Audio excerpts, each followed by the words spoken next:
तो अफसोस से कहना पड़ता हूँ कि ये एक टॉपिक है जो इसमें हम बात कर रहे हैं, ये भी एक एम्बैरेसमेंट है। अगर ये चांद पे पहुंच जाता है फॉर एग्जांपल, तो मोदी साहब ने चौंक देना इंडिया ने। उसने कहना है भाई मैंने देखो मैं इंडिया को। दोस्तों दुनिया मान रही थी कि भारत का चंद्रयान 3 बाद में लैंड करेगा, लेकिन अब जो खबर आ रही है वो पूरी दुनिया को हिला करके रख देगी, क्योंकि दोस्तों हमारा यान हर हाल में जीतने वाला। कुछ साल पहले चीन भी इसी अंधेरे वाले इलाके में ही अपने 2 यान उतार चुका है, लेकिन इसके बावजूद भी वो साउथ पोल या उसके पास उतरने का रिकॉर्ड नहीं बना पाया, और अब ना ही रूस के नाम ये हो। बट हमारे लिए ये है गर्व की बात है कि हम साउथ पोल पर पहुंचने की सेकंड अटेम्प्ट कर रहे हैं, और मुझे पूरी उम्मीद है इस बार हम पहुंचेंगे भी और हम जीतेंगे भी।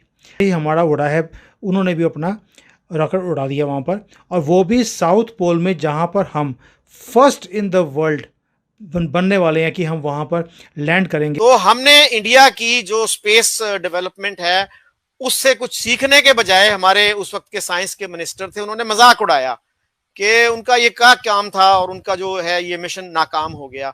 हालांकि नासा तक ने अप्रिशिएट किया। पर आज भारत खड़ा हुआ नजर आता है कि उसको 5th largest economy 3rd largest बनने जा रहा है, और दुनिया की जो चंद बड़ी सुपर पावर्स हैं उसमें उस रेस में दाखिल हो चुका है। आपके ख्याल में वो क्या है उनकी स्ट्रेटेजी? 5th इकोनॉमी है, सबसे बड़ी इकोनॉमी है, तो इसलिए जो है ना वो इवन के इससे कम जो है ना वो इकोनॉमीज वाले जो है ना वो ट्राई कर रहे हैं। ठीक है, तो बात ये है उनका तो बनता है ट्राई करना भी और इन्वेस्ट करना भी, और वो काफी सालों से इस पे जो है ना वो रिसर्च पे इतने पैसे जो है ना वो लगा रहे हैं कि इस चीज को सक्सेसफुल करने के लिए।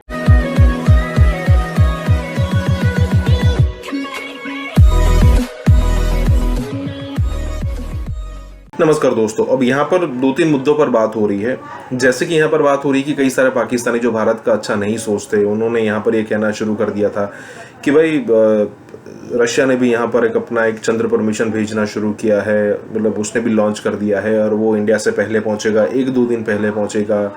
तो इंडिया का जो एक रिकॉर्ड बनाने की बात थी कि चंद्र पर तो वो चौथा होगा जो लैंड करेगा, लेकिन साउथ के पोर्शन में जो लैंडिंग करने वाली बात है उसमें इंडिया फर्स्ट होगा। तो कई सारे पाकिस्तानी यहाँ पर खुश हो रहे थे, लेकिन अब लग ये रहा है कि वहाँ पर भी इसरो ने अपनी स्पीड बढ़ा ली है और इसरो चाहता है कि ये रिकॉर्ड हमारे नाम पर ही बना रहे, और इसलिए ये सारी सिचुएशन हो रही है। लेकिन यहाँ पर कमर चीमा का एक और दर्द है, उसको दुख इस बात का हो रहा है कमर चीमा को कि भाई मान लीजिए कि यहाँ पर लैंड कर गया ना, फिर तो मोदी जी यहाँ से यहाँ आ जाएंगे। अरे भाई हो भी क्यों ना, वो उसी कंट्री के प्रधानमंत्री है जिस कंट्री की इसरो है, और उसी के वैज्ञानिक है, मतलब वो सारा बिलोंग करता है इंडिया को, भारत को।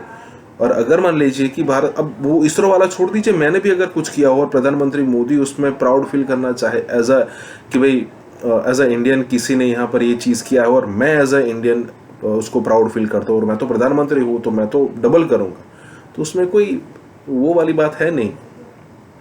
लेकिन अब पाकिस्तान को डेफिनेटली थोड़ा डर तो लगता है कि भाई मोदी अब यहाँ चल रहा है, अब फिर यहाँ चलना शुरू कर देगा।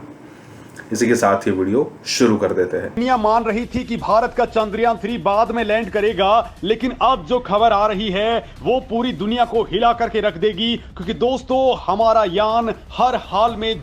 लेकिन पुतिन यूक्रेन युद्ध से परेशान अपनी जनता को कुछ ऐसा दिखाना चाहते थे जिससे देश में उत्साह बढ़ सके। वो भारत के चंद्रयान 3 को लेकर के भारतीयों के उत्साह को भी देख रहे थे, लिहाजा किसी भी हाल में अपने यान को लॉन्च करवाने का फैसला ले लिया और जानबूझ करके ही भारत की लैंडिंग साइट की। रशिया ऐसा काम क्यों कर रहा है? देखिए क्या होता है कि आपको पता है कि जो स्पेस है उसके अंदर रशिया का बहुत बड़ा दबदबा बहुत देर से रहा है, और पहला जो इंसान था जो स्पेस में गया था वो भी रशिया की तरफ से गया था, ये हम सब जानते हैं, हमने बचपन में पढ़ा हुआ है। तो ये जो रेस होती है बड़ी पावर्स के अंदर, ये हमेशा होती है कि हिस्ट्री में आपका नाम दर्ज हो जाता है कि सबसे पहले वहाँ पर कौन पहुँचा था। रशिया इस रेस को इतने सालों से 50-60 सालों से जीता आ रहा है। आज वो जिसने हमें टेक्नोलॉजी भी दी, हमें हेल्प भी करी, आज हम उनसे आगे निकल जाएं।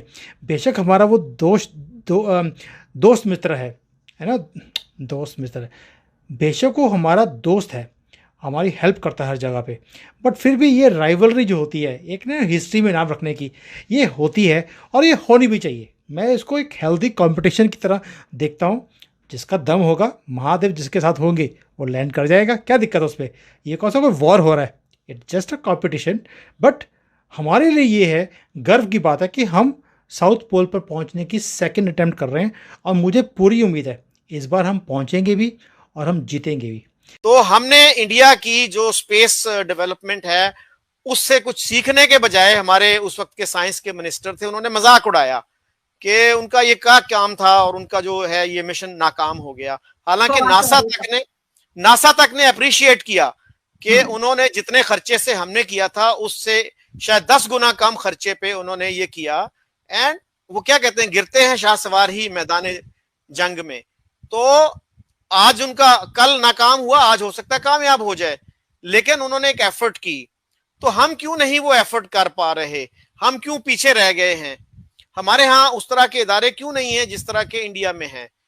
आईआईटीज की बात होती है, फिर आईआईएम्स है, इंडियन इंस्टीट्यूट ऑफ मैनेजमेंट, वो 60s में शुरू हो गए थे बनने और आईआईटीज 50s में शुरू हो गए थे। चंद्रयान-3 से कोई मुकाबला हो ही नहीं सकता है। और दोस्तों, इसरो अब भी रूस से कंपटीशन करना चाहे तो इसरो अपने यान को बहुत ही कम टाइम में डायरेक्ट इंजन फायरिंग करके 30 किलोमीटर वाले ऑर्बिट में ला सकता है, क्योंकि वहां पर कोई पावरफुल रॉकेट की जरूरत नहीं पड़ती है। लेकिन इसरो अब वहां की ग्रेविटी का इस्तेमाल, इसका तोड़ निकालते हुए चंद्रयान-3 को स्लिंग शॉट मैकेनिज्म के तहत पहले धरती के गुरुत्वाकर्षण की मदद से पृथ्वी की परिक्रमा करवाते हुए कक्षा के अंदर पहुंचाया। उसके बाद चांद की कक्षा में आखिरी ऑर्बिट तक इसे पहुंचा दिया है। इससे बहुत सारा ईंधन बच चुका है और दोस्तों, इसमें टाइम जरूर लगा है लेकिन मिशन को कोई नुकसान नहीं हुआ है और ये इसरो के वैज्ञानिकों की तगड़ी उपलब्धि है। बड़ी बात तो यह है कि दोस्तों कि इस बार जिस सटीकता से मिशन को अंजाम दिया गया है वो निश्चित तौर पर चांद के दक्षिण ध्रुव पर लैंड करके ही की फिफ्थ इकोनॉमी है, सबसे बड़ी इकोनॉमी है। सो इसलिए जो है ना वो इवन कि इससे कम जो है ना वो इकोनॉमीज वाले जो है ना वो ट्राई कर रहे हैं, ठीक है। सो बात ये है, उनका तो बनता है ट्राई करना भी और इन्वेस्ट करना भी, और वो काफी सालों से इस पे जो है ना वो रिसर्च पे इतने पैसे जो है ना वो लगा रहे हैं कि इस चीज को सक्सेसफुल करने के लिए। सो ऑब्वियसली बात है कि वो इसके बाद अगर ये नहीं भी कामयाब होता देन भी वो अगली ट्राई करेंगे, और उनका बनता भी है ये ट्राई करना, क्योंकि उनकी इतनी बड़ी इकोनॉमी है। मतलब India try again and Russia एक ही ट्राई में पास। रशिया ने भी आज से पहले 15 ट्राई की हुई है, उनकी भी पहली जो है ना वो 4 अनसक्सेसफुल जो है ना वो रही थी। टोटल उनकी 19 जो है ना वो बनती है। मतलब क्या एक्सपेक्टेशंस है? पाकिस्तानी क्या कर रहे हैं? पाकिस्तानी ये देख रहे हैं बैठ के कि रशिया और इंडिया के दरमियान जो रेस लगी हुई है कौन जीतेगा, या हम भी ट्राई करना चाहिए, हमें भी कहना चाहिए कि नहीं हम भी जाना चाहते हैं?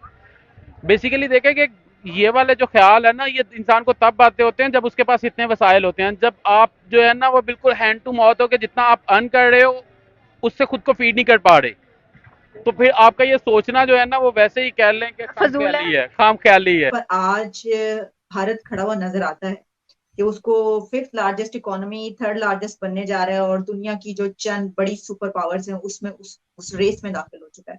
आपके ख्याल में वो क्या है उनकी स्ट्रेटजी या पॉलिसी जिस बिना पर वो यहाँ पर पहुंचे?